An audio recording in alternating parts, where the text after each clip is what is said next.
Good morning students, class third, subject Hindi, part 3, लालच बुरी बला है। कहानी है लालच बुरी बला है। राघव, धवल और अनिल 3 भाई सोनपुर नाम के गांव में रहते थे। 3 भाई हैं जिनका नाम है राघव, धवल और अनिल। किस गांव में रहते थे? सोनपुर नाम का एक गांव है, वहाँ पे रहते थे। ठीक है,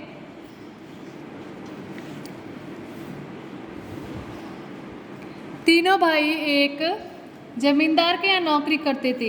रविवार का दिन था, तीनों भाई घर पर विश्राम कर रहे थे। तीनों भाई जो है एक जमींदार के यहाँ पे नौकरी करते थे। उस दिन क्या था? रविवार था और तीनों घर पे आराम कर रहे थे। अचानक दरवाज़ा खटखटाने की आवाज़ सुनाई दी। अचानक कहीं से दरवाज़ा खटखटाने की आवाज़ सुनाई दी। तीनों भाई बाहर आए। सामने फटे पुराने कपड़ों में सन्यासी खड़ा था। तीनों भाइयों ने कहा, बाबा, हम आपकी क्या सेवा कर सकते हैं? कृपा करके घर के अंदर पधारे। फिर दरवाज़ा खोला, तीनों भाई बाहर आए तो सामने एक फटे पुराने कपड़े पहने एक सन्यासी यानी कि साधु आदमी खड़ा था, महात्मा।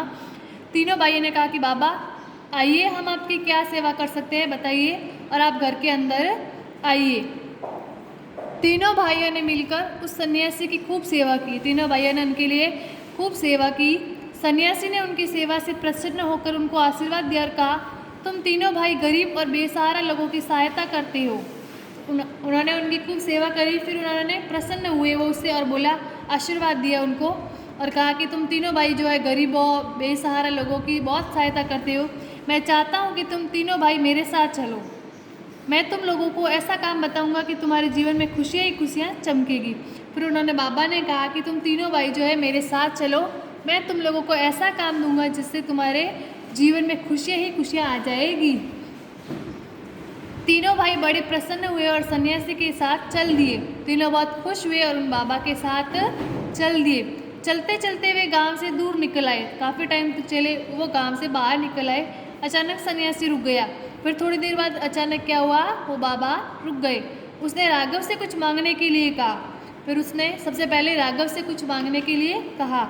मौका देखकर राघव ने बड़ी विनम्रता से कहा, बाबा, मैं बहुत सारी उपजाऊ भूमि चाहता हूँ जिससे मैं ढेर सारा अन्न उपजा सकूँ। फिर उसने सोचा कि मौका तो अच्छा है, अब मांग लेता हूँ।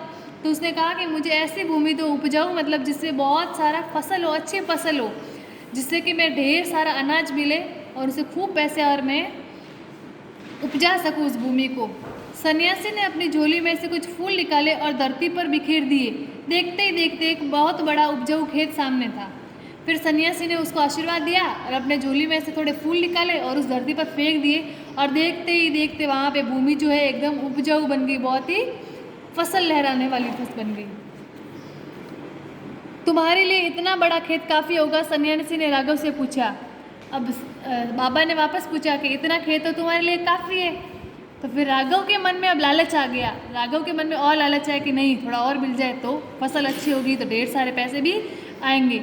उसने सन्यासी के कहा कि अगर अच्छी फसल भी होती हो तो अच्छा होता। उसने कहा कि बाबा, भूमि तो अच्छी है लेकिन फसल अच्छी हो तो और भी अच्छा होता। सन्यासी समझ गया कि राघव के मन में लालच आ गया है। फिर भी सन्यासी ने अपनी झोली से मोती निकालकर खेत के चारों ओर बिखेर दिए। देखते ही देखते गेहूं की फसल उग गई।